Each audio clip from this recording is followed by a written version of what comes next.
experiencing a little technical difficulty. I don't think I can hear it. Sorry about that, lads. Yes, look, welcome back everyone to the weekly Armchair Kickoff podcast. We just had a little technical difficulty there on my side. My mic was muted. Don't know what happened there. So tonight, look, we're on our Friday night live show. So today, I have a great panel of guests here on the channel here today. So firstly, I'm just going to come to the two returning guests on the channel. So firstly, to my right, I'm joined by Chrissy Gearan, one of the originals from the weekly Armchair Kickoff when we did start back in April this year. He's making his return to the show after a couple of months off. And also we are joined by Jack Clemson, who's recently had to make a return as well, one of the OGs of the weekly Armchair Kickoff. And again making his third appearance on the channel, we have Jamie McKay of All for United as well. He's making an appearance here tonight. And just right below me, finishing his FIFA 10 years from today, I'm joined by William Bryant, and also podcast regular here for the weekly Armchair Kickoff. So very big panel here tonight and a lot to talk about. So there's a lot to talk about in regards to the London clubs. There's a lot to talk about just in terms of like the Premier League in itself. So I suppose look, the first thing I'd like to talk about tonight, and we discussed this on an earlier podcast when we were on Twitter and we were doing them Twitter lives back in the day when we didn't have I suppose the facility for live video that we do have now. So the first thing I'm going to discuss obviously is Arsenal and Chelsea, because for me we have two Arsenal fans and one Chelsea fan, and obviously me and Jamie are the two Manchester United representatives here today who will be, I suppose, neutrals in this part of the conversation. So I suppose the rise of Chelsea has been almost predominantly happened since the year 2003, though Chelsea have been vastly successful domestically and also in Europe in terms of the Premier League era. This is probably their most successful period as a football club. And then you have Arsenal, obviously, who were massive team in the 90s and early 2000s as well, who are very successful. So two massive clubs in London, in their own right. So the first topic of conversation tonight is the criteria for this debate that we're going to have. So we're going to go from the new millennium, we're going to go from the year 2000. So the question I'm going to pose to all of you, and I want all of your arguments and I want all of your reasons why for this topic.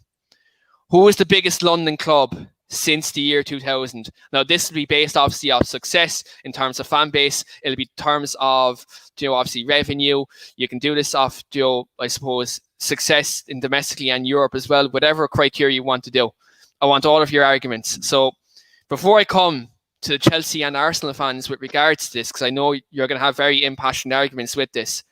Jamie, I'm actually going to come to you first because you're a Man United fan and you're an outsider in terms of this. So since the year 2000, in your opinion, who is the bigger London club and why? Based on from 2000 to now, I would say Chelsea have obviously been the more successful team. I personally think they're a better club than Arsenal, particularly now. But obviously, when Arsenal had the success with their Invincibles, they were unplayable. And I'm a football fan first and foremost. I'm a Man United fan, but appreciate the Invincibles. They were a fantastic football team. They had great players. They recruited well, and I think after Spain won the, I think it was either the World Cup or the Euros, Arsene Wenger started changing his recruitment policy, and I think that's when Arsenal sort of went on the dip, when they started to play sort of more technically good players, and Chelsea were the powerhouses then. And obviously when Abramovich come in, the financial backing, that was when sort of big transfers started happening. I remember when they signed Shevchenko and everyone was like, oh my God, £30 million, who's got that sort of money? You wouldn't get a championship player for that now.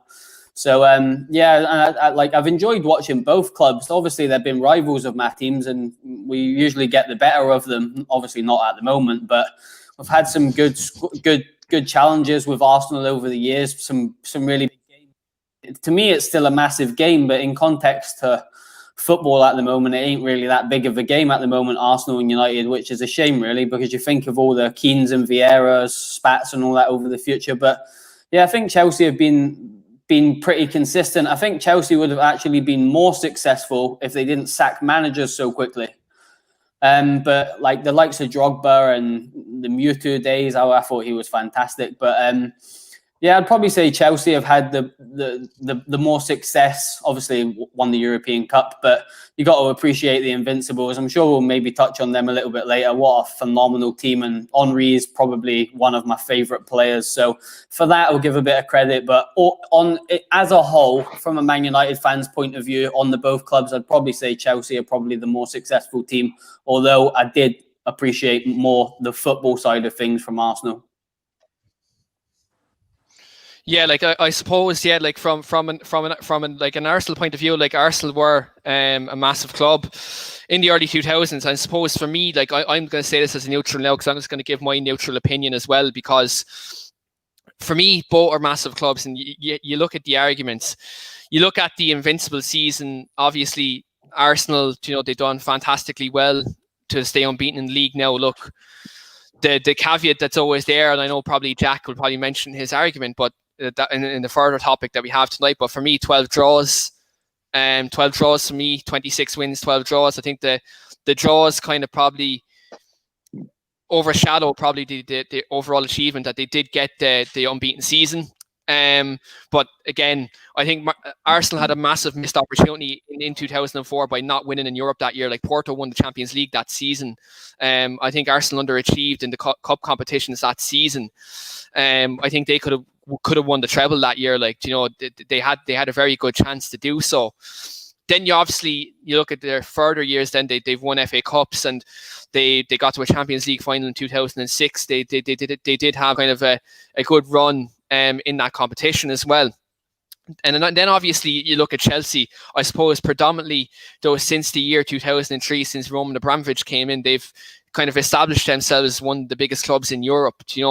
They've had success in the Premier League. They've won a couple of league titles now, albeit obviously history wise, probably Arsenal are probably the bigger club in my opinion. In terms of history, they probably are. But if you're looking at it in terms of probably domestic success and the fact they've achieved in Europe, what I would say is Chelsea for me would edge it for me in terms of being a bigger club in terms of success. But I do see the argument with Arsenal, the fact that in terms of history, yes, they'd have more history than Chelsea in terms of traditionally. If you look at the 80s, you look at the 90s, Arsenal would have more history than Chelsea. But in saying that, if you're looking in terms of a success criteria, I'd say Chelsea are a bigger club in the past 20 years anyway, in my opinion. William, I'm going to come to you first because I know the two lads are raring to go and I know they have their opinions on this situation. But I'm going to come to you first. Again, I'm going to pose the same question to yourself. In terms of criteria between the two clubs in the last 20 years, in terms of domestic success, fan base, success in Europe, and all that, maybe all the other criterias, who is the bigger club in this recent millennium? Okay, if you're basing it basically just on success in the last 20 years, you can't argue with, unfortunately, saying it, Chelsea. They have won the most amount of trophies in the last 20 years out of every club since Roman's taken over. Like, I'm pretty sure it was them then, like Man City. But there's a lot more in terms of being a bigger side. Like, I understand what you're saying about the Invincibles, and we will go into that later, and I'll have my points on that. But look, if you're looking just in success, there's that. But you've got to understand from about after 2006, when we got to the Champions League final, we were cash-strapped in the sense that there was no chance we could compete properly with Man United, with Chelsea at the time, and then with an incoming Man City. We could only offer a certain amount in wages, in which case the top players weren't able to come, and all our top players kept on getting scalped. So for that time, we understood that Chelsea kind of went above us in the terms of their positioning, but that had to happen because we had the new stadium, and what we were promised with this new stadium unfortunately hasn't arrived yet. I think it will one day, hopefully, but you've got to understand, like, I'm going to argue we've got more fans worldwide than Chelsea, so that will help with more revenue. So that would make look at Jackie C. In terms, hey, I know a lot more. How many Chelsea fans do we have here on the show? We've got two. We've got two Arsenal fans as well. It is quite even, but I'm going to argue we're a bigger side. We're like the third most successful side in the Premier League. In the whole of the first division and Premier League, we're the third. I'm going to argue the biggest. Since you're saying since it's 2000, then Chelsea might just pip us. If we're here, Chelsea are here. We're on the same level. That's what I'm going to say. And we're both bigger than Man City. Right. Okay. And that's a very interesting argument. Agree on the whole night. Yeah, and that's a very interesting argument. And look, I'm not going to dispute that. Again, this channel is all about fan opinion, and it is all about getting your opinion across. So absolutely, William, that is a very good argument.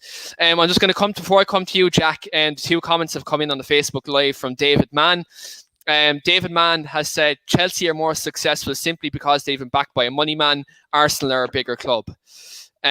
So I'm going to come to you, Jack, now, obviously, on the back of that comment. Again, you know yourself with the criteria in terms of success, in terms of fan base, in terms of, I suppose, the overall success you've had financially and also on the pitch as well. In your opinion, since obviously the year 2000, who is the bigger club? Chelsea. Oh, sorry, you want... Just to go back to that comment that came in from David, I think you said, like, we can't always go back to this easy argument of money. Look, there's no one denying that, Roman coming in and financially backing the club was a massive impact on us and certainly brought us up to another level. But that was years ago. That's ancient history. Like, it's not like that anymore. We don't spend like that anymore. Now, we spend within our means in terms of what we generate. Like every other club, the top clubs, like maybe not Arsenal. I know they're skin or whatever. Man City spending within their means. Top club. Oh no, all right, fair enough. Look, teams don't do. It's very even. What I mean is, it's very even now in terms of what clubs spend on players. Realistically, the likes of the Man Uniteds, Liverpool's, the Chelsea's, they're all kind of in line with each other. So the whole money argument now is long gone. That took us to the next level. But, for many, many, many years, we've been run as a business in terms of, our loan academy brings in a lot of money. I know a lot of fans that don't like the way we do that maybe. And I can, in some degree understand it, but it generates a lot of money. And that money is invested back into the first team.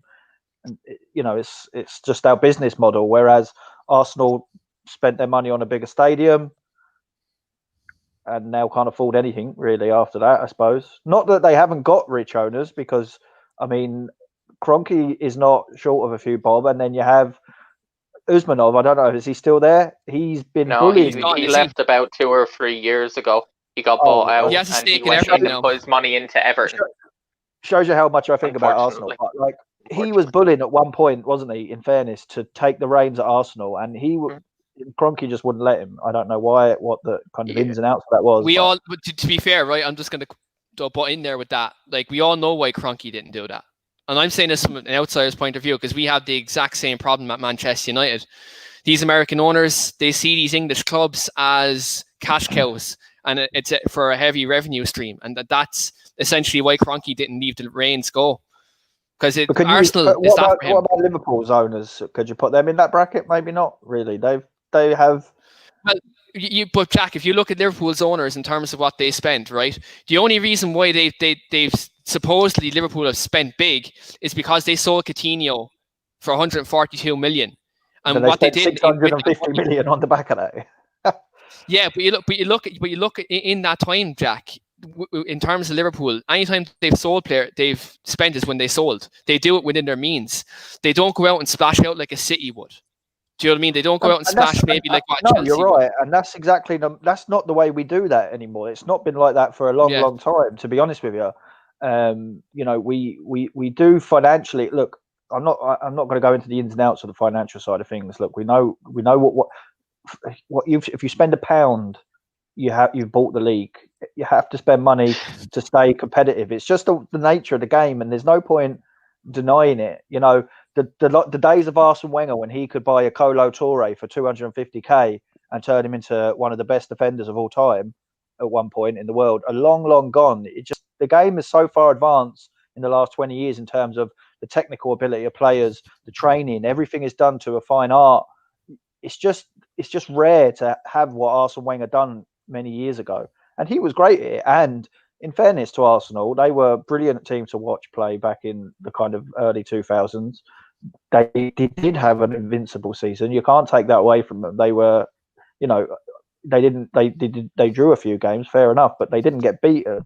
Teams want to take that record off them, and I don't know, will it happen again? Look, Liverpool, how good were Liverpool last year? They were about as good as they've ever been in the Premiership, maybe, and they still couldn't do it, and that'll tell you the difference.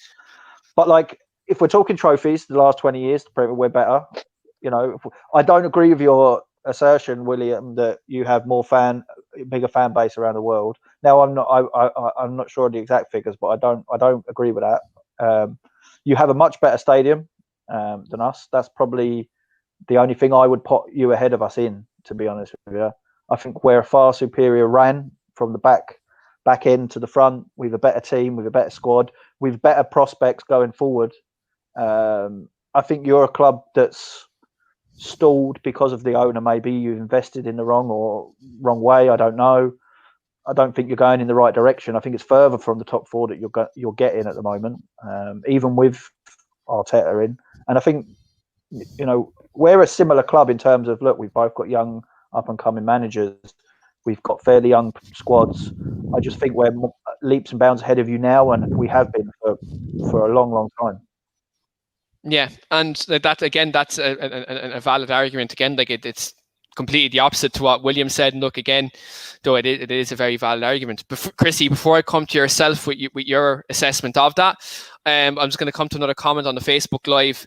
Paul Fitzgerald said Chelsea are the much bigger side, and then he alludes then to say in a second comment, Chelsea are the much bigger side, better players, better managers throughout the years.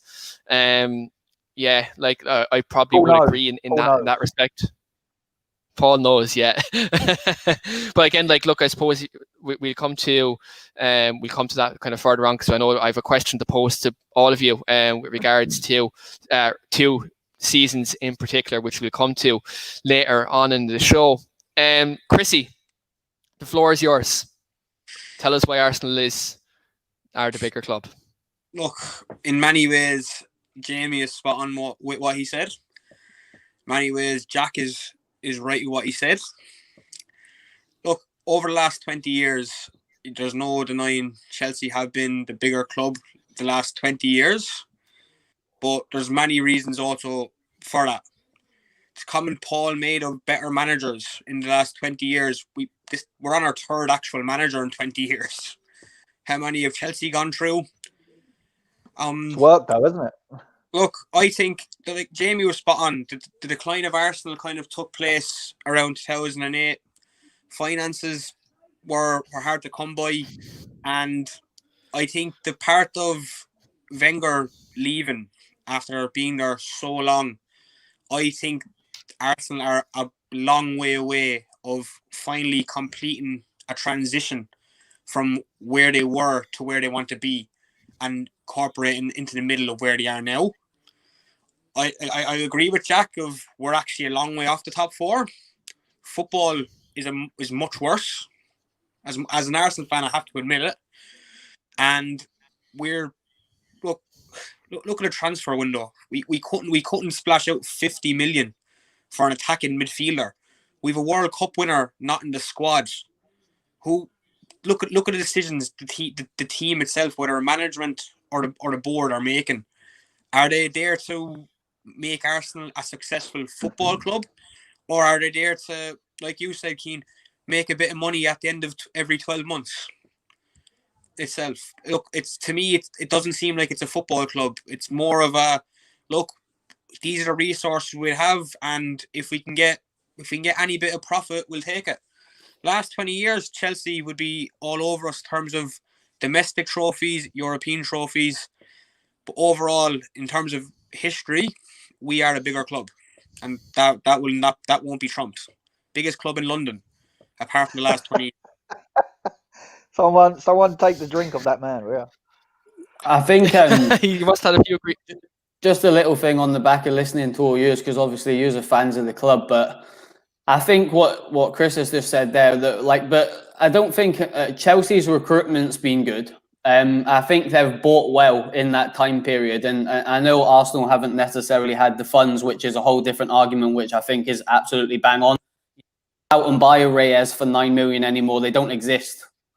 So I think Arsenal have recruited as well as they could. They've made some mistakes if you think about the lad that they used to have. I can't remember off the top of my head. He was a young French boy, like Wenger sort of Sonogo. That was the one. Yeah, like players like Sonogo, that just didn't work. When you were buying your Sonogos, Chelsea were going out and buying a Shevchenko or something. It's a completely different parallel, but a lot of things are made about Chelsea's management and criticism of them sacking managers, which I'm the biggest belief. And I don't particularly like the way they work their loan markets either. I think it's wrong, but it is profitable. But it's nice to see like the Tomoris of this world sort of getting a chance at Chelsea now, and Abraham to a certain extent. I don't really think Abraham's good enough, but that's a whole different conversation. But the early parts of Abramovich coming in, people seem to forget that Chelsea on players that weren't very well known, particularly Ricardo Carvalho. Like nobody knew about Ricardo Carvalho when he moved to Chelsea, apart from the season Mourinho was at Porto. I watched Portuguese football through my whole childhood because my best friend's from Portugal. I knew how good Carvalho was. I knew how good Thiago was. Chelsea were buying up and coming footballers that people had never heard of. Mourinho completely changed the game of the Premier League when he came in. And that's why it's so difficult now to see how it went with him at United, because his recruitment was always spot on. The Drogbas, nobody knew about them. But obviously he got some wrong, like the Kesmans of this world and stuff like that. But I think finances are massive. And what Jack was saying, spot on. You got more money, you're going to win more trophies. It's as simple as that. But the stadium definitely changed the whole ball game for Arsenal. Yeah, and just absolutely. I think one more quick point in terms of Kesman. He just liked the snow a little bit too much, but so did Mutu. Yeah.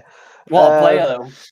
Oh yeah, well he could have been a lot better. But look, just to end this point on this question, that what I got from William and Chris was, yeah, Chelsea are better, and that's it. So realistically, I didn't feel really filled with confidence in your arguments, lads. I just kind of felt like you kind of know that Chelsea are the better club, the bigger club, but you kind of just had to.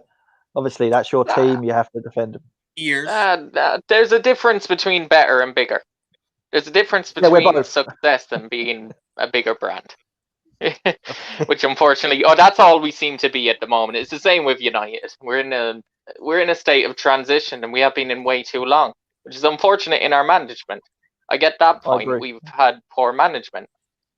Well, look, I'll back my club till the day I die. I do feel we're bigger. I feel you got lucky with the owner, but at the same time, you've had great management and you've done some great transfers. You've had some great teams over the years as well, not just the 2005 one, the time when Cesc Fabregas came back to Yi when we turned him down, and he made your team brilliant with Diego Costa. That was one of the best Premier League teams. We won the league that year, and we were phenomenal. Yeah, it was one of the best league teams I've seen.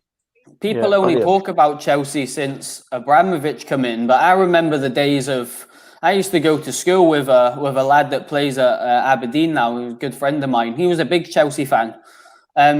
He's a goalkeeper at Aberdeen now. Big, massive Chelsea fan. And I remember him coming in with like Zola and that on his shirt. And nobody remembers that Chelsea. But they were like the entertainers. Really good. We were Vialli, really good Poyet, Gianfranco Zola was phenomenal. Yeah, Hullet. We won trophies then. We fair enough, they weren't as prestigious as the Champions League, but we were winning trophies back then. We were winning Cup Winners' Cups. We were winning FA Cups. Like we were winning trophies. And we were doing it, like football was a different game back then, like a completely different game in the late 90s.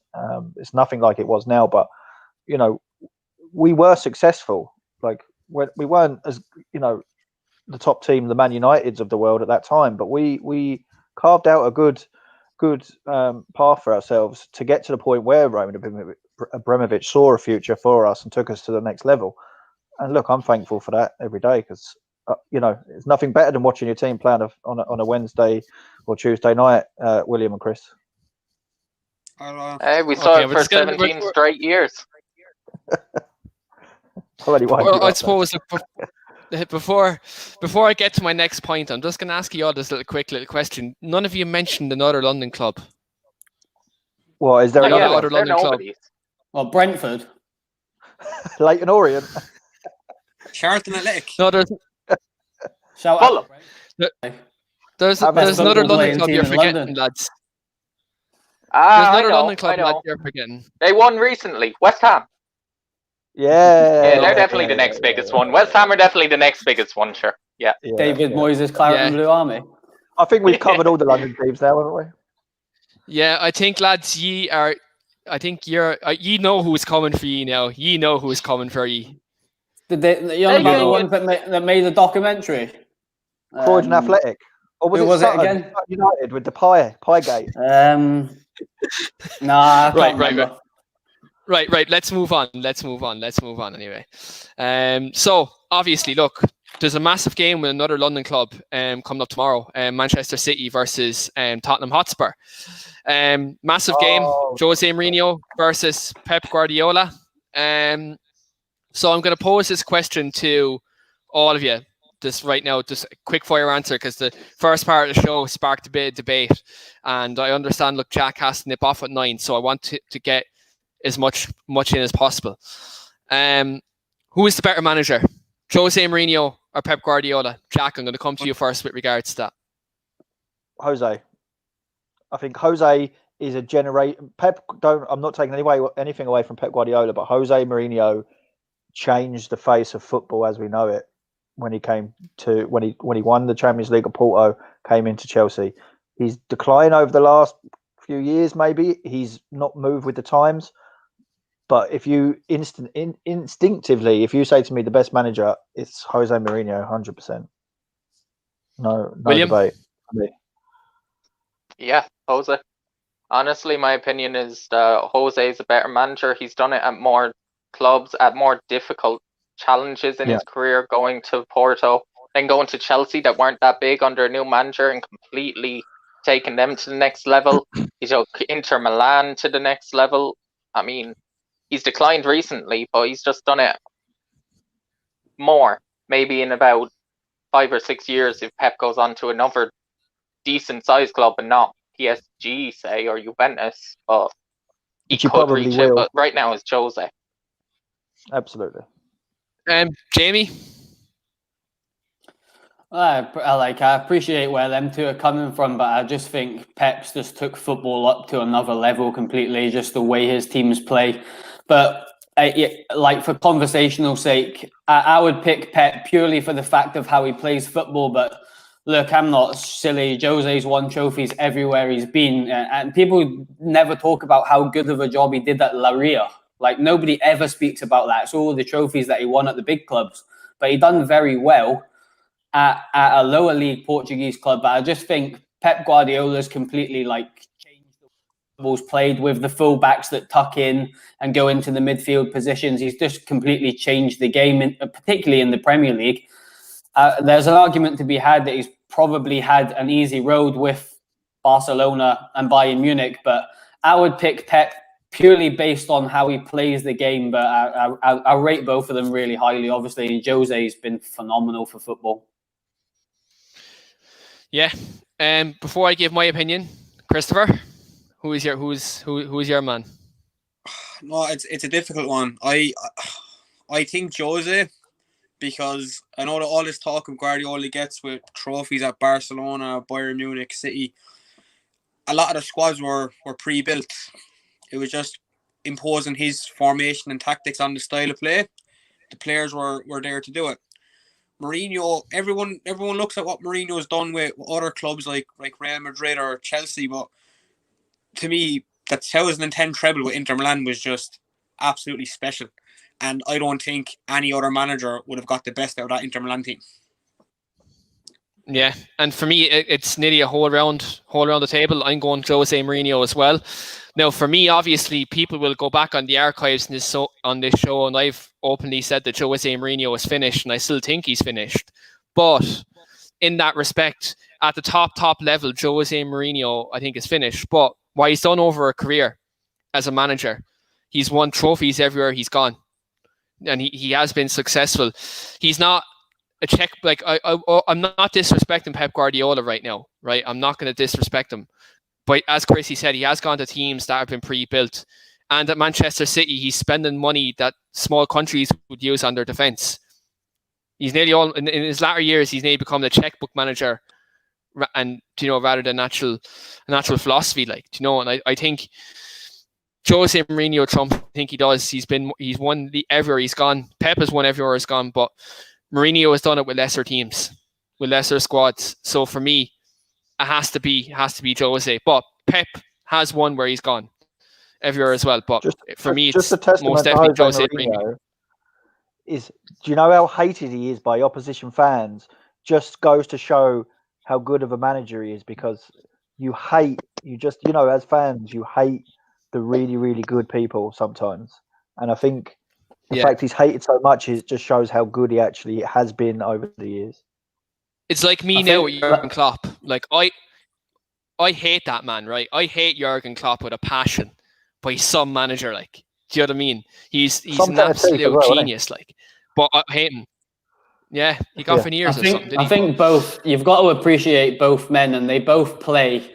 Their teams play exactly how their personalities are, which you have to appreciate that. But what Chris about that Inter Milan, that was a phenomenal achievement. That was. I still remember when they went 10 down to 10 men at the Nou Camp.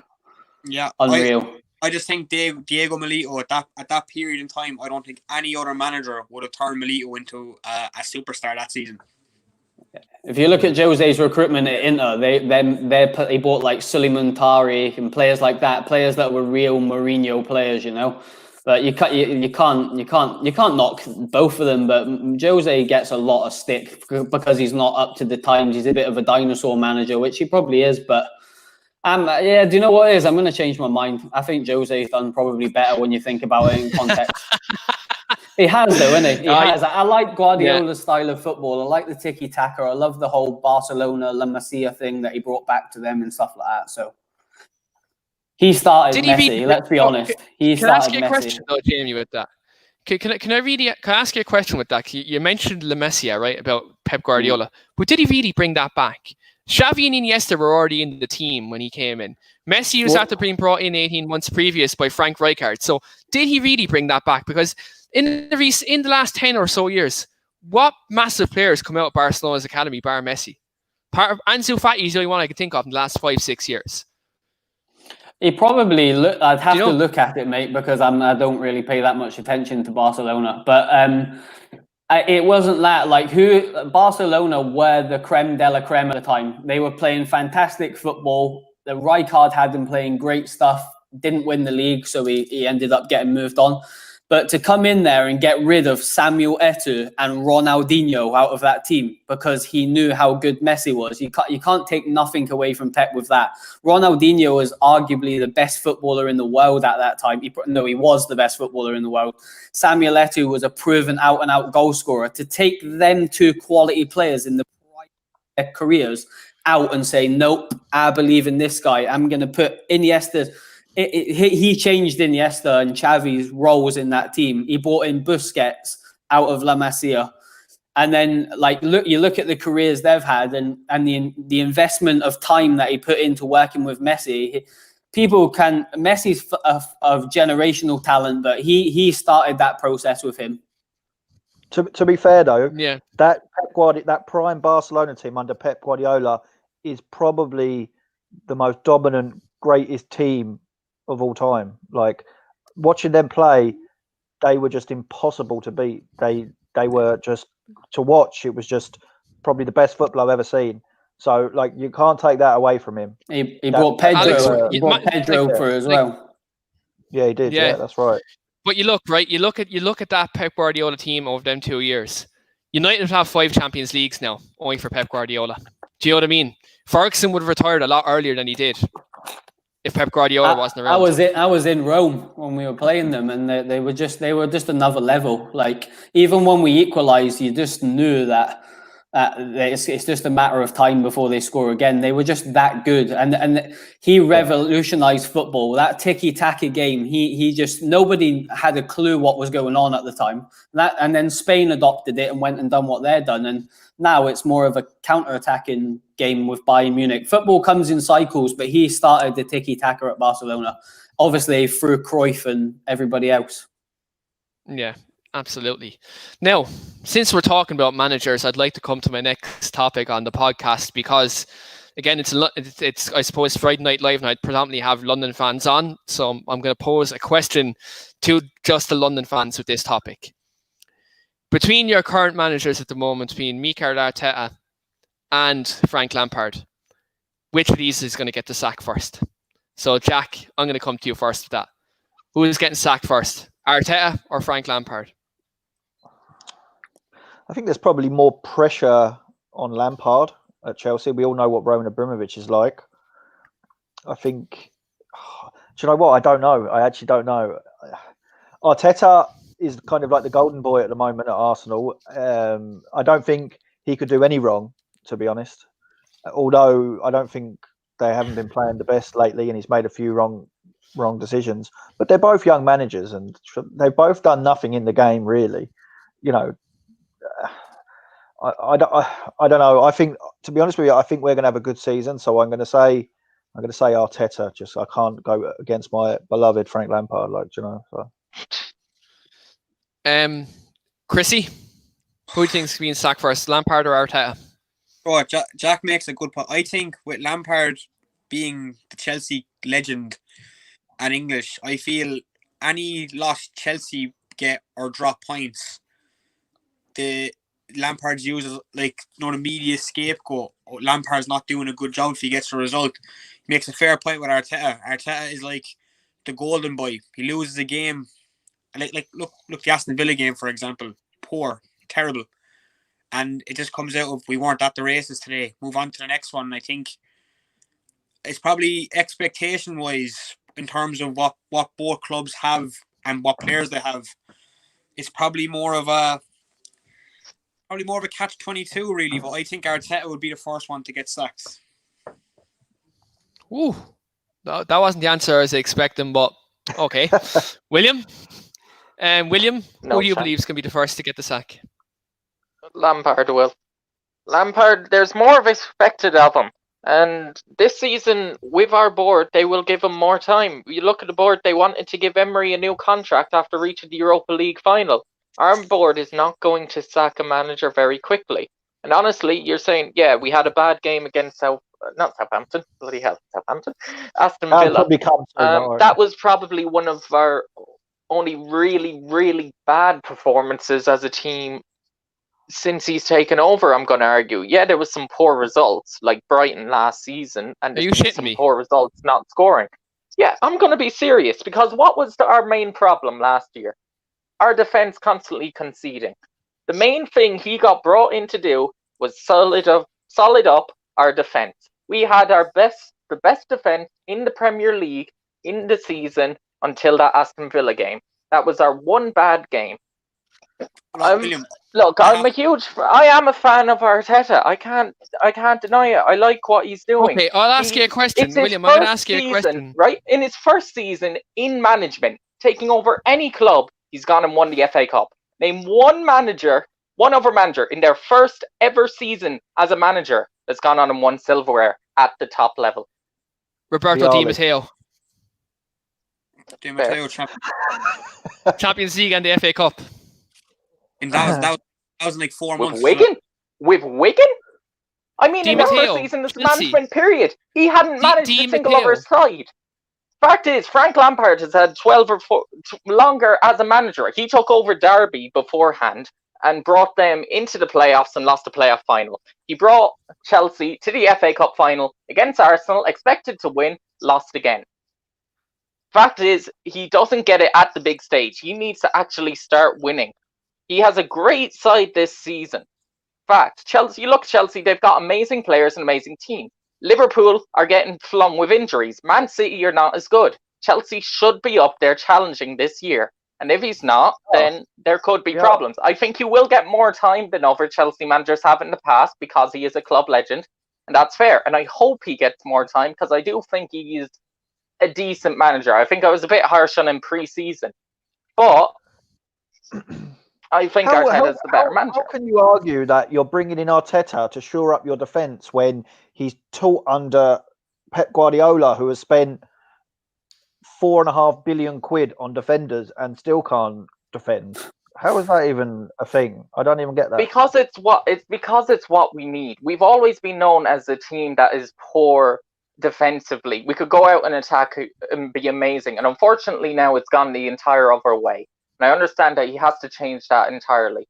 But you're going to argue all last season we were scoring amazing goals, but we were conceding too many. We do, and many seasons in the past we go off. We give Man City a decent game, but we get smacked 6-4. But then last seasons of Wenger, we got smacked 4-0. We had others games where we just constantly get smacked. And it's just to the stage where it was like, we just want to have a decent defense. And fair, we haven't been able to bring in the attacking midfielder, which is off of our transition play. It's just what he was there to do at the moment. That's how I feel. That's my personal belief, is that we've needed to clear up our defensive because we've been a shambles in the back for ages. And what he's done with that defensive line cannot be understated.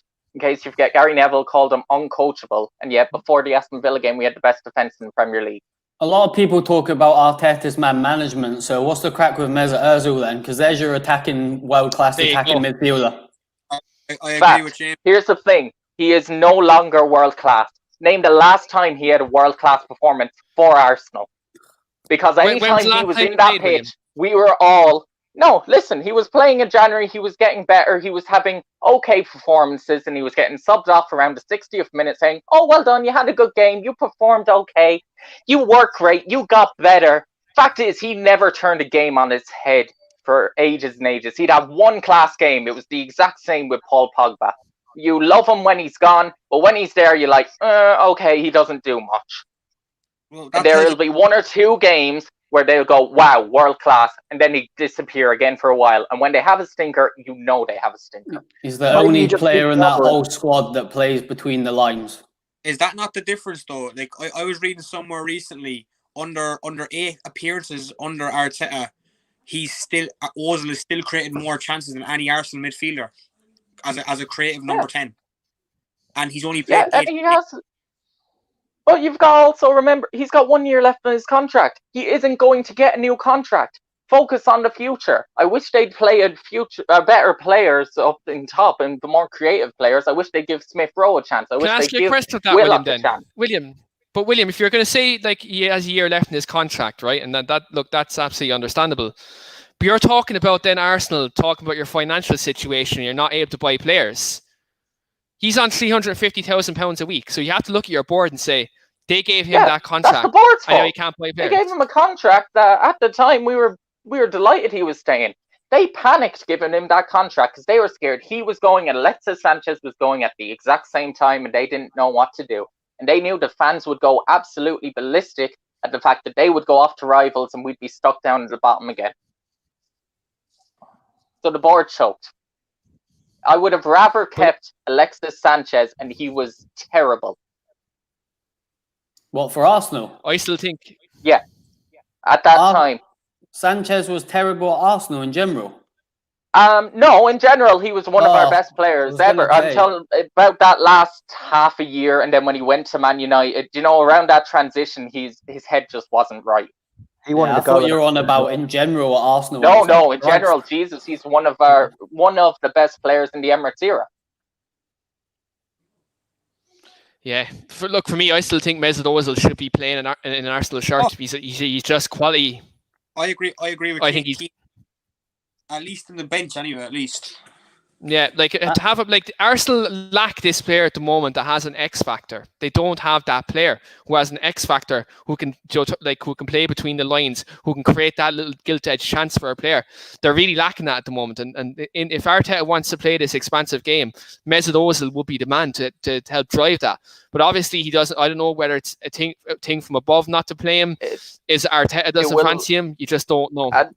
at the end of the day, we're going to see in about 3 or 4 years. I'm sure he'll write a book about it. I'm sure we'll hear it's off the pitch, and I'm pretty sure it's not going to be good from an Arsenal perspective. I'm going to say that now. I think it's from above, and I'm pretty sure it'll do with our brand and in terms of Asia and the Muslim thing, which I'm 100% in agreement with also. That's my opinion. That's what I think it is. It's not said, but that's how I feel it is. Because it's straight after that, with a mix of the pay cut. It's off the field stuff. But the decision is made. I think we can argue as much as you want. It's done. Arteta's done well with like management of certain players, particularly like Sacco, for example. But he's bottled a couple of big decisions and just got rid instead of dealing with it like Özil and like Guendouzi. I know Guendouzi's supposed to have a bit of an attitude problem, but no one can question his ability. He's a brilliant midfielder. He's a very, very good footballer on loan at Hertha Berlin now. He's much better than that level. There's another player that he got rid of, but some people would say to me, that's good management. There was a problem player. He got rid of them. But in my opinion, maybe I think he's the manager in the league, Arteta, because we're on the same level as you at the moment with regards to the where we're going directional wise. But as soon as we lose a game, Ollie's not good enough. But as soon as you lose, it's a process with Arsenal. I'm like, well, what's the difference? There isn't any difference. Arteta is probably a more technical based manager. Yeah, a year and a half. It's all down to being a bigger club and there being more pressure. That's all it is. And that there will tell you that Chelsea are a bigger club than Arsenal because there's more pressure on us to succeed and do well. Same as Man United, they're a bigger club than Arsenal because there's more pressure on them to do well. Arsenal, what I mean is, because there's not that much expected of them. Let's be frank. If Chelsea go and get beat 1-0 at Burnley, it's Fat Frank and all this sort of stuff on Twitter. Exactly. If we go and get beat 1-0 at Burnley, it's Ollie's not good enough. He's tactically inept. He wasn't the right man for the job. If Arsenal go get beat 1-0, it's a process. It's all right. They'll come good. And I'm like, a bit about Ollie might technically be true though. So. Yeah, well, no, it might be. I'm not going to get into Ollie because it ain't about United tonight. But I do feel like Arteta gets a good run. If you want to hear my opinions on Ollie, get me on the All for United or next week's podcast with Keane about Man U. More than happy. I actually just think that Arteta has this image about him. He's a Spanish manager. He's young like Pep. He's kind of suave, sophisticated, and I think people just expect him to be really, really good, and they're going to give him that chance, and they're going to keep giving him that chance. I don't know. He might turn out to be unbelievable. He's like I said earlier. He's still young. Lampard is still young. None of them have done anything in the game yet. So let's not really get carried away and talk to him in the same way. I think what Will said was bang on. I think Arsenal are going to give it time because they didn't get the Emery appointment right and they can't really afford to sort of get this one wrong. So I do think they'll give it time. And the original, I think because of the pure finances that Chelsea have spent this summer and the quality of player they've bought in for the evaluations they have, I definitely think there's more pressure on Frank. And if you can sack Conte, if you can sack Mourinho twice, if you can sack an Ancelotti, then what's the difference with Lampard? But I do feel he's going to get a little bit more time to try and get it right. But Lampard's the same as Arteta, the same as Ollie. They need good players to make their inexperience go into the back. And that's what I think Chelsea have done. They've went out and signed world-class players. And United have brought in some world-class players as well, and same with Arsenal. But if you don't keep backing them, particularly, and this is what's happening at United, if they don't keep backing Ollie and giving him the tools to do the job, just like Arteta and just like Lampard, it will go wrong because they just physically don't have the experience. I thought what Chelsea done in the summer was quite smart. I know that they spent an absolute fortune, but obviously they didn't buy a player last season. But you have to do that. It's like anything. You need an experienced electrician teaching the apprentice, and if you don't have the experience, You're not going. And the experience in football, in terms, is quality football players. Yeah, absolutely, and all of you have been bang on with your opinions in regards to it. For me, I actually haven't answered this question yet. So I'm just going to keep this short. No, I haven't answered it yet. So that you've all gone on such verbal tirades here that I even haven't got a chance to even give my opinion on it. But I'm going to keep mine short and sweet, just simply because we still have a bit to get through. So I'm going to say Lampard, just simply on the base of Roman Abramovich. Nothing against him. I just think Roman is impatient. That is all. Moving on. So obviously on the show now, at this moment in time, we have Arsenal fans, Chelsea fans, and we have Man United fans on the show. So I'm going to pose a question to every single one of you. Okay. So obviously, you all have to pick players from the two other respective clubs on this show. So for example, for me, I have to pick a player from both Chelsea and Arsenal who I think would fit in at Man United. And then vice versa, Jack could pick a player from United and Arsenal to fit in at Chelsea. And same with the lads, Chelsea and Man United at Arsenal. So I'm going to come to you first, Chrissy. You can pick one player each from both Chelsea and Manchester United to come into Arsenal's current squad at the moment. Considering what you need, who are you picking? Simple one. Bruno Fernandes to come straight into the starting 11 to pass the ball forward. And Chelsea's one, I would probably go for Timo Werner, an old kind of that modern but can play as a classic kind of striker, which Lacazette's not good enough, Nketiah is not good enough, and Aubameyang scores goals, but you can't just depend on one man scoring goals. I'd go Werner and Fernandes. Good choices, very, very good choices. Jacko, who would you pick from both United and Arsenal to come into Chelsea's squad? So from Arsenal, I'd definitely take Sakho. I think he's molded into the type of player that Chelsea like and he would use. And he's a very, very, very talented young player and he's going to be world class. So absolutely, I take him. Man United, it's a tough one. I would say probably maybe not so much over the last few months, but De Gea, because we need a world class goalie to really be at the next level. I'd argue in the last few months he's been actually very good. Since the maybe season so. started. To be honest, I haven't watched so much of Arsenal this year, so Man United, so I don't know. But I probably would say De Gea, to be honest, because I mean I don't really know much about Mendy. I've only seen him play what he's played with Chelsea. It looks okay, but is he world class? I don't think so. I think you do need a world class goalkeeper to win the league and be consistent. Chelsea should have bought Tom Pope. I don't get the big thing about Tom Pope. His save percentage is good. Nick Pope, is it? He's okay, but he's still not world class. He's still not at the level of the Hayers of the world. Like that Tom Pope's pretty good. Like, but Nick Pope's alright as well. How many times I've done that before, didn't I? I think I don't know whatever his name is. The Pope, John Paul, Jordan whatever, Henderson. You call it Jordan Henderson. You call him Joey Henderson. Oh yeah, Joey Henderson. Yeah, whatever his name is. I don't care about him. Anyway. But yeah, no, De Gea and Sakho. Okay, Jamie, from a Man United perspective, player from both Arsenal and Chelsea, who are you taking? I think purely for the fact of we are dying out for a right winger, I think I would probably go for Pepe at Arsenal. If he wasn't, I think he's a lot better than people think. I really do. I think there's a player there. I really do think there's a player there. I think he will come good eventually for Arsenal. If it wasn't him, it would have been Gabriel. Because we need a left-sided centre-back. But I'm going to stick with Pepe because I'm going to put my self. I ain't going to sit on the fence. I'm going to go for Pepe because we need a right winger. And for Chelsea, this is going to surprise a lot of people. But I think when United lost Carrick, we lost a really big part of our game from a progressive, deep-lying midfielder. So, I don't think this guy gets enough credit. But I would go for Jorginho. The easy option would be Kante, but for the way I see football, I really, really like Jorginho.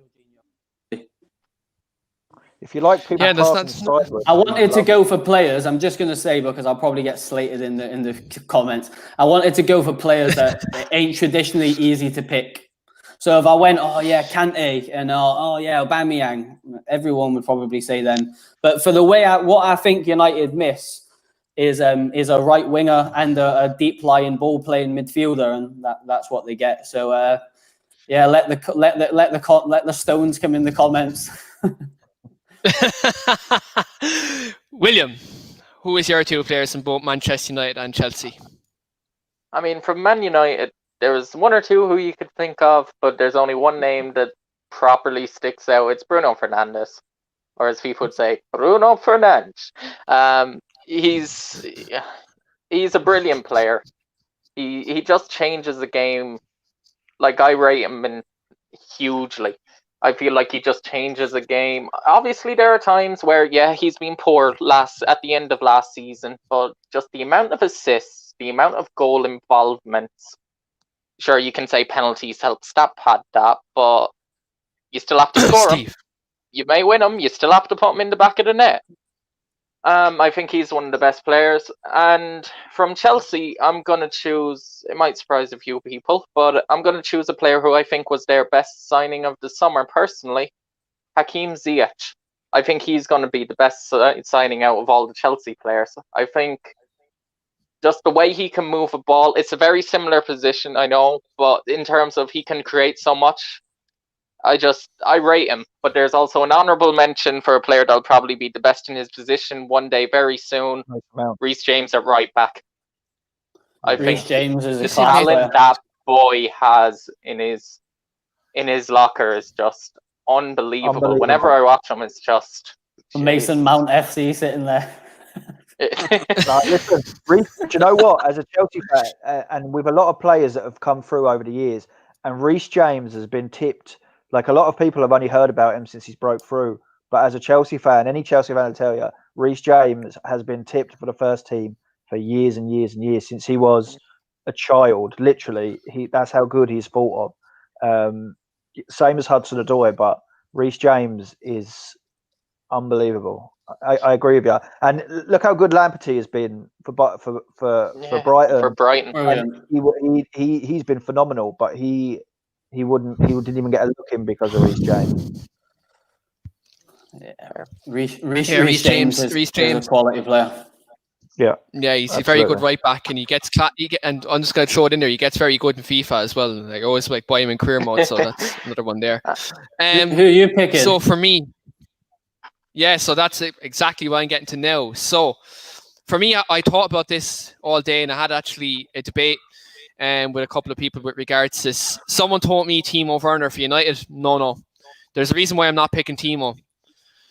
Because I think Mason Greenwood will develop into our number 9 in years to come. I think Mason is going to be that player. I know people talk about his off the field stuff, but we're not going to talk about that. But I think he's a player who's... It's all right. Anyway, so in that regard, for me, first of all, from Arsenal, I'm going with Gabriel. As Jamie said, left side of centre back. He's been a solid signing from Arsenal. And again, we're looking for a defender. And I don't think when you look at some Arsenal's attackers, they are a bit aging. So apart from Pepe, they are a bit aging. So I'm kind of looking at long term. I think Gabriel as centre back would be a good, decent left side of centre back if you had to take a player from Arsenal. In terms of Chelsea, people probably call it the easy option, but I'm going to go for N'Golo Kante. In that respect, he bottled it. He bottled it. No. No one's gonna say I'm bottling here because I'm gonna give you the exact reason here. You look at what N'Golo Kante with the ground he covers, with the ground that man covers. Look what he done when Paul Pogba was playing for France. He frees up Paul Pogba. He'd free up Bruno Fernandes. He would enable us to play 4-3-3 because he enabled Chelsea to play 4-3-3. Chelsea were 4-2-3-1 when he went there. He enabled. Who was it? Antonio Conte to even play 2 in midfield when they had Fabregas in there as well. I think 100% N'Golo Kante would enable us to play that pivot where we could play Pogba and Bruno beside him. He'd give him the space. Paul Pogba, when he plays for France, he plays fantastic. He does have to do no defensive work whatsoever. So N'Golo Kante gets in there for me, 110%. Now, people say to me he's 29. But he still has. He's only hit the top level in the last since 2015. There's a lot of mileage in them legs still. There's a lot of mileage in them legs. I think he can stay at that top level, playing consistently till he's about 32, 33, similar to what Fernandinho is doing. I think he can play longer than that, to be honest. Yeah, but I think he's just a modern day Makelele, isn't he? He's a modern day Makelele. He's got a lot more legs than Makelele, but he's got the. He created the mold. He created the DM position, literally. Makelele. I would have picked Kante if I didn't want to go for something a little bit different. Of course, Kante is the obvious choice. Kante is probably arguably one of the best, arguably the best midfielder in the Premier League for what he does. Him and Ndidi are the best defensive midfielders in the league. Yeah, 100%. So I know Jack just has to jump off there now. So I'm just going to ask you this quick question, Jack, before we finish.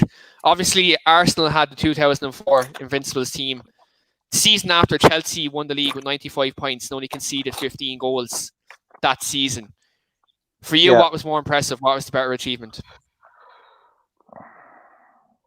Look, we were just a different level. It was so easy that year. We were that good. You can't take that away. But look, at the same time, to go for a season unbeaten, like that is just a phenomenal achievement. You know, I know possibly you could argue we were a better side that year than Arsenal's invincible season. The opposition maybe have been a little bit better, but I'd probably go with the Invincibles, to be honest. Yeah, like, look, it's not a bad shout. It's not a bad shout. I'll give my take on it just there in a moment. But before I do, Jack, first of all, thanks very much for coming back on. I know you had you're off for a while, but look, it's good to have you back on the show. Yeah, with some surgical problems there, but obviously, look, you're back on the show, and it's great to have you back. Good contributor to the channel, and look, we'll definitely have you back on the London Lowdown again, either next week or the week after, whenever we do have the show again. And look, it's great to have you back on, and especially you and Chrissy being on the same show. I know it's a rare occasion, but it's always good. Chrissy was quite tame tonight, so you know. In fairness. I have to keep it down low for all. Right, lads, I'll take up the mantle if I have to.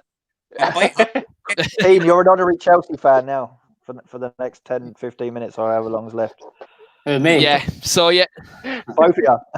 Even it up.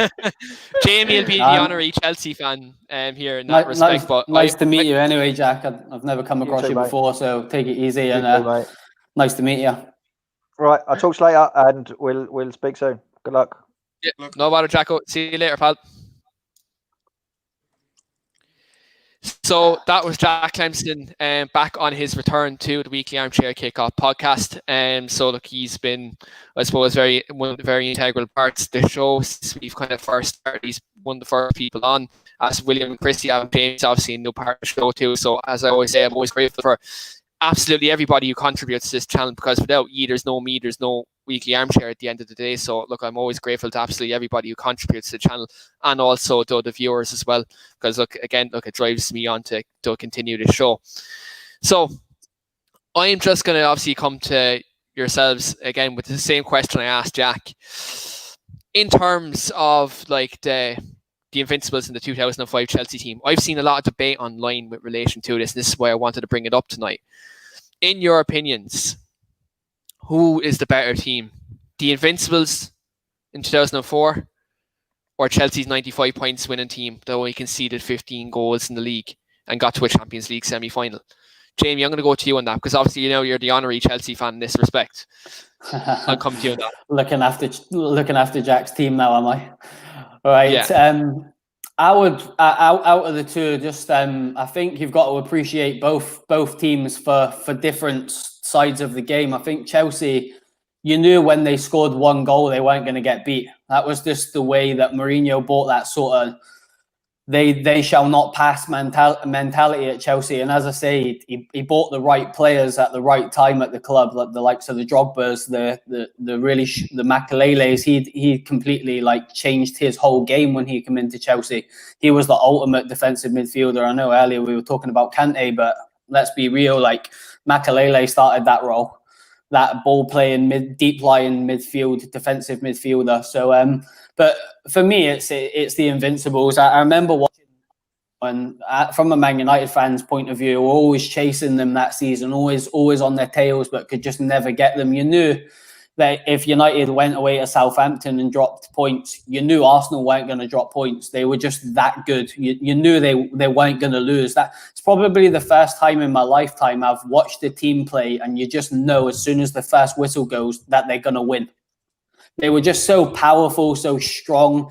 You look at that team, I still remember the team because I hated all of them at the time, because I thought these guys just don't lose. Like, they just don't lose. They'll go 2-0 down and you're like, what's that, 75th minute? 2-0 down away at Southampton? Nah, they'll win 3-2. And they did. Like, I don't know if that was an actual score, by the way. I'm just saying it off the top of my head. But you just knew that they were going to score goals, and they had so many good players. You look at their bench, they would take off a Vieira and bring on an Edu, a Brazilian international, and then they bring Reyes on to replace Lundberg and back in his magic, and you're just like, oh, and then you put Henry on top of the cake, and they were just absolutely phenomenal to watch. And I can't give them enough credit. Like, as I say, I love good footballing teams, and you just have to appreciate that team. Although at the time it was difficult from a Man U point of view, because we were a great team as well, and we just couldn't catch them that year. But to go a whole season unbeaten, that's phenomenal. Yeah, looking, they were a top side, and look, I can't take that away from. And Jamie, I'm going to ask you one question, obviously, because you said you hated losing to, obviously, Arsenal because they were an unbeaten team, and I just need to bring this up on the show. How did you feel back in the 2004-2005 season at Pizzagate? Do you think that was a penalty when Wayne Rooney got tackled in the box? I think it was a penalty, but to be fair, when Arsenal went unbeaten for their, I can't remember exactly how many, was it 49 games? 49? Yeah. 49, 49 undefeated. On the 50th game, they come to Old Trafford when we beat them 2-0.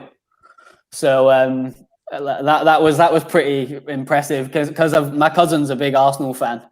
And I've got friends that are Arsenal fans, so to break that 49-0 record was brilliant. And as I say, it was on my birthday, so that was nice. But the battles between United and Arsenal, that's what I say. It's a shame now where they both are, really, because them games are not. I remember watching the game a month or so ago when we played them, and they won, unfortunately. It just doesn't get that buzz no more. It's not like that. Oh, this is a huge game.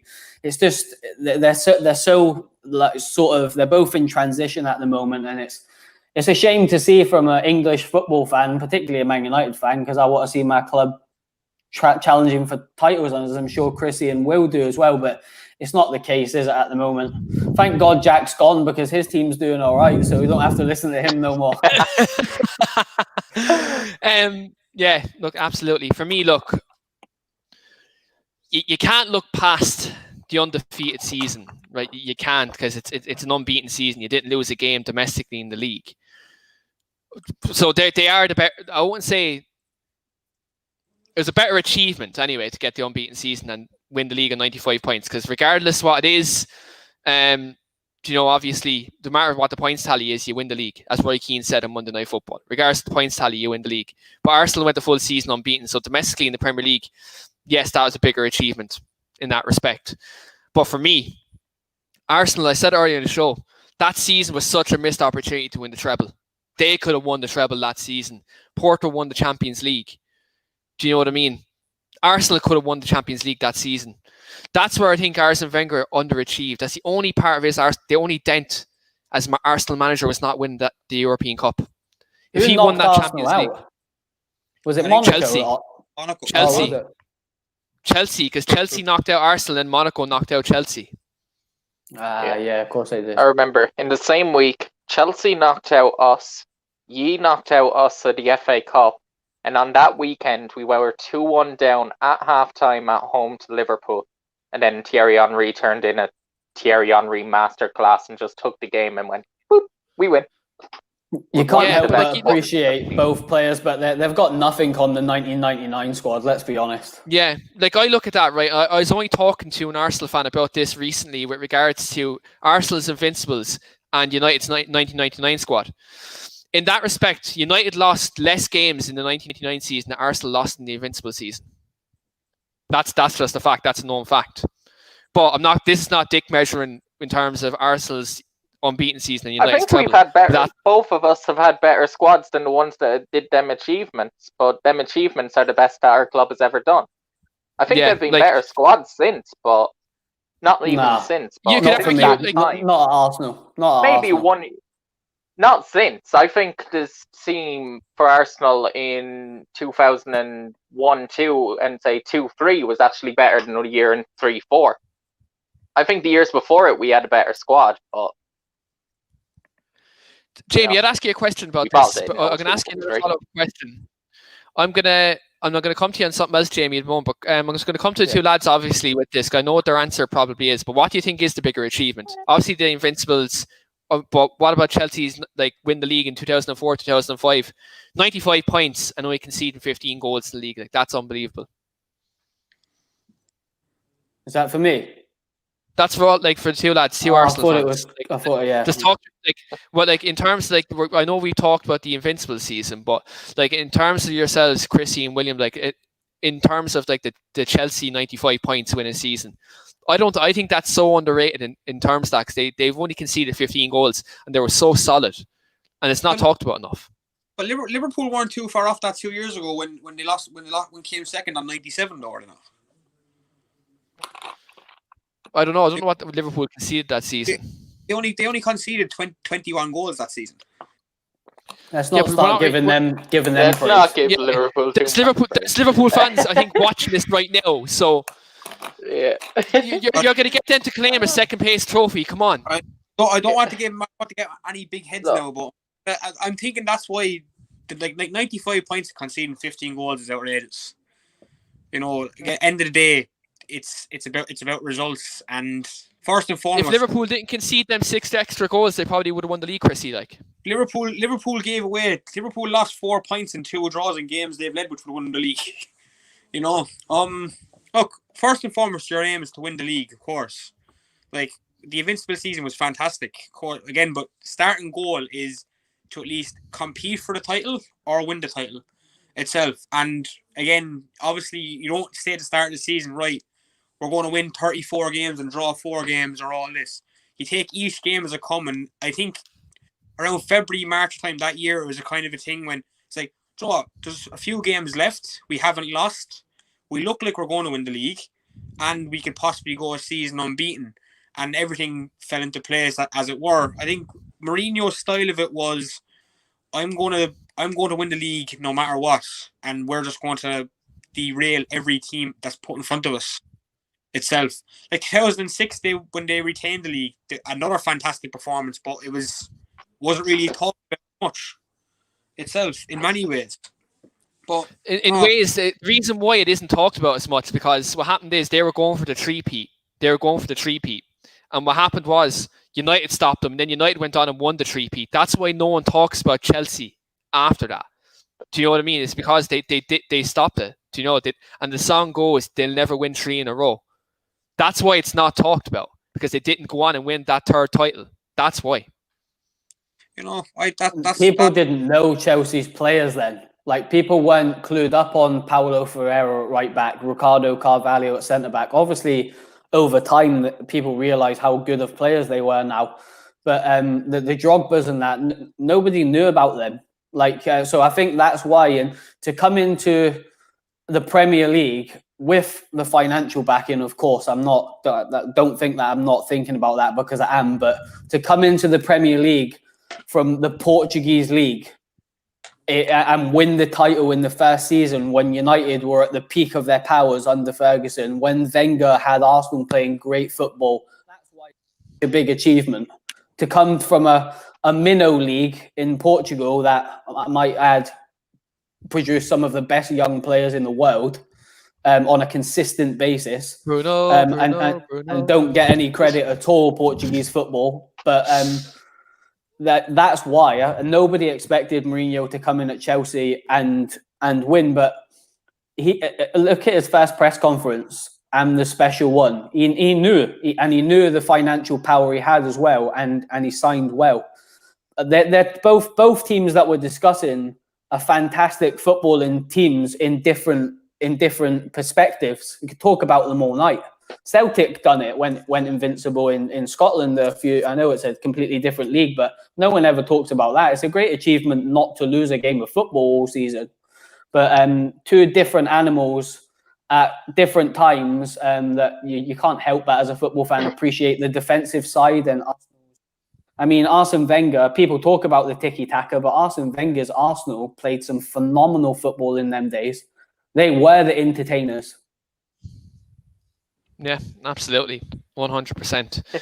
So, the final topic of tonight, obviously, we've been talking about Arsenal, we've been talking about Chelsea.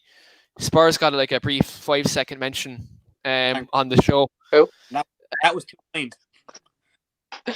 But the last topic of the night is I'm going to get all of your opinions on this.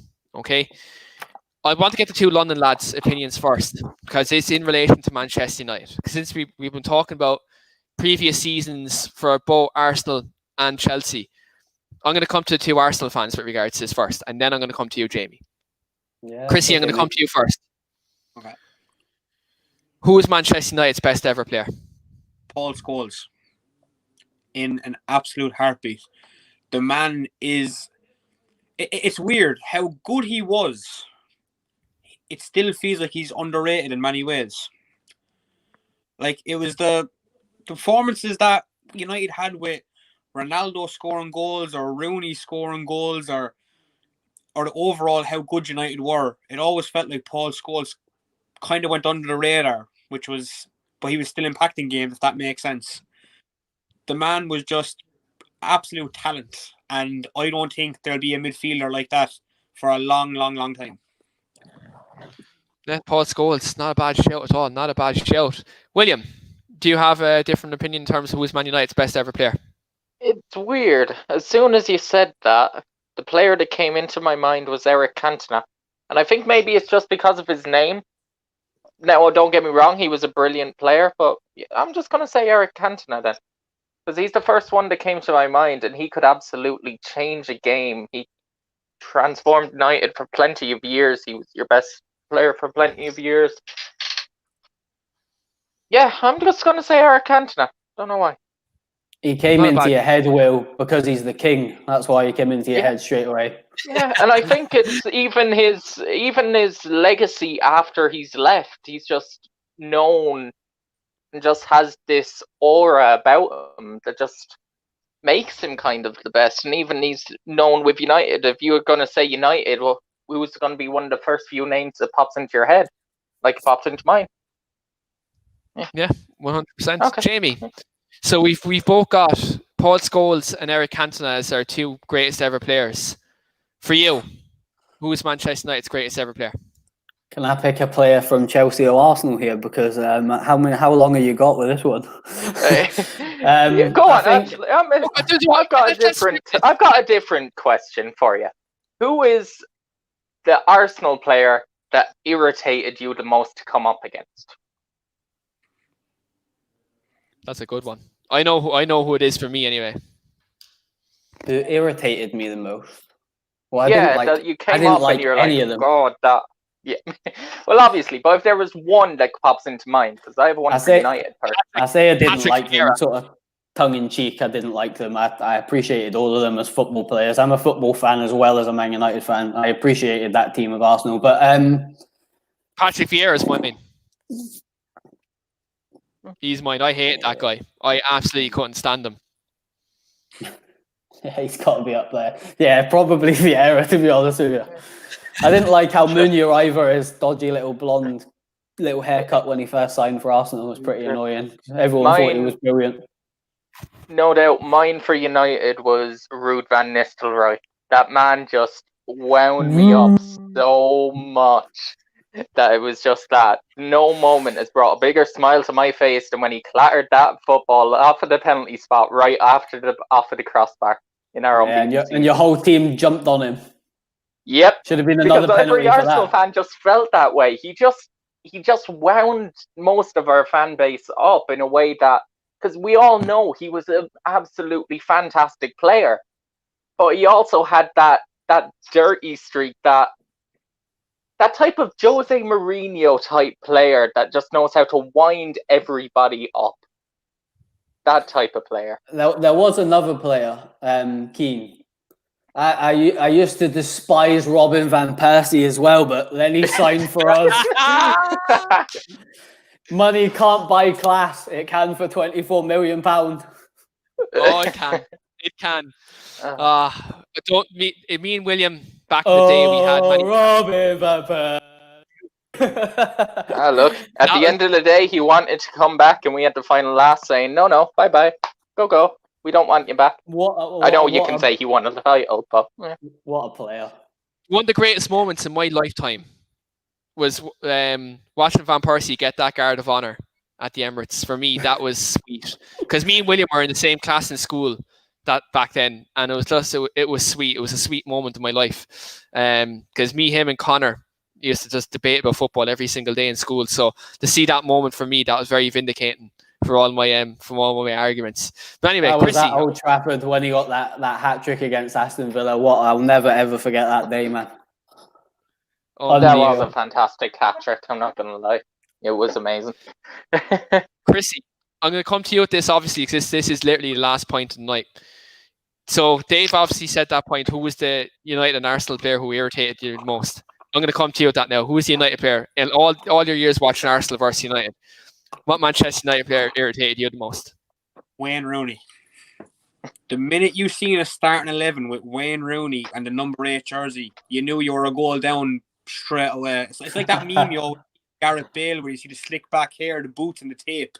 Like you're a goal Rooney, down. bald head, the gloves. It was like the minute you seen it was like, look, no matter how good we might start the game, one ball over the top and Rooney's got to bury one. And it was just for so many years, especially growing up, it was always a case of we might need 4 chances to score 1 goal, and Rooney will get half a chance where the ball will trickle off the post. Like he was just always guaranteed a goal against us, a bit like Drogba. It was just a case of no matter how good we might have been, they're going to score at some point, and there's nothing we can do about it. And for me, it was always a case of Rooney. It was almost a case of praying he gets injured in a warm-up or something like that, so you lose are a bit of a threat. So for Rooney, for me anyway. Yeah, look, they're all good shouts. For me, I'm just going to, obviously, I posed the question to all you about the greatest ever United player, so I'm just going to give mine. Obviously, Paul Scholes and, obviously, the other one. Who was the other player? Cantona. Cantona was the other one, the other choice. And they're 2 very good choices. But for me, I have to go with my namesake. I have to go with Roy Keane. He's a player for me who epitomises Manchester United as a club.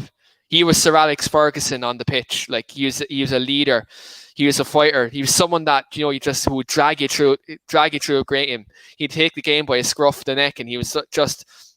He could do everything in midfield. He could do absolutely everything. And I know he's from Cork, and he's a Cork man, and Chris will like him for that. But in that respect, he was a fantastic player, fantastic leader. And you look at a player like that, you'd love a player in that squad. And just like looking at the current squad, and you look at Bruno Fernandes. You look at Bruno Fernandes and what he's trying to do at United now and try to be that leader. So he's demanding everyone is held to a standard. I like when I see a player like that, and Roy Keane was that. Roy Keane he was everything, and I was named after him, and I'm proud that I was named after that player because he literally was Manchester United for me. So that's my choice as United's greatest ever player. Amen. And we'll end it on that note. So obviously, look, we've went an hour and 24 minutes tonight. It's been an absolutely fantastic show. So just I suppose give our viewers an update kind of what's to come. So next week, our MMA show is back. So myself and Jamie Mackie Murphy will be hosting our MMA show next week. We will have a panel of fighters on next week because, if all of you don't already know, a certain fight has been announced with a certain fighter from Ireland. So Conor McGregor is going to be fighting Dustin Poirier on January 23rd, 2021. So we will be previewing that fight and breaking it down, and I will get the fighters' views from it also. And also next week we do have our United show, Devil's Advocate. So that is back next week, and we do have a special guest for that show as well. All will be revealed on our Twitter page in the next couple of days as to who that guest is. And so do check it out for that. And also London Lowdown will be back next week also with the usual guests on that show as well. And also I'd like to thank, I wasn't on the show tonight, I'd like to thank Chris Miller from the Extra Inch podcast for coming on our channel tonight to be on the London Lowdown with Steve McGrath and Jamie Mackie Murphy tonight. So do check that out as well. That has also been uploaded tonight as well. And look, as always, if you're viewing for the first time, do like, do share, do subscribe to the channel. There's more content coming on the fly, and especially look during this lockdown period, we do try our best to provide content every couple of days to yourselves. Just I know whoever's watching the channel, whoever's enjoying it, I will try to provide as much content as possible for everyone, because I do appreciate you all. Lads, I hope you all have a great weekend. There's a lot of football. Football is back. The dirty international break is over. Thank fuck for that. And no more till March. No more till March. So look, Premier League football, our bread and butter, is back this weekend. Arsenal versus Leeds United for the two lads there. Chelsea against Newcastle United for Jack was on. Tottenham Hotspur versus Manchester City. Fantastic game that. And also, not on pay-per-view tomorrow, not on pay-per-view on the 8 o'clock kickoff tomorrow, is my beloved Manchester United against West Bromwich Albion. So look, a lot of great games come this weekend. So look, we'll all have plenty of football to watch over the weekend period. So look, hope you all have a great weekend. I hope the lads have a great weekend. And look, until next time, talk to you in a while. Good luck, lads. Thanks for having me on.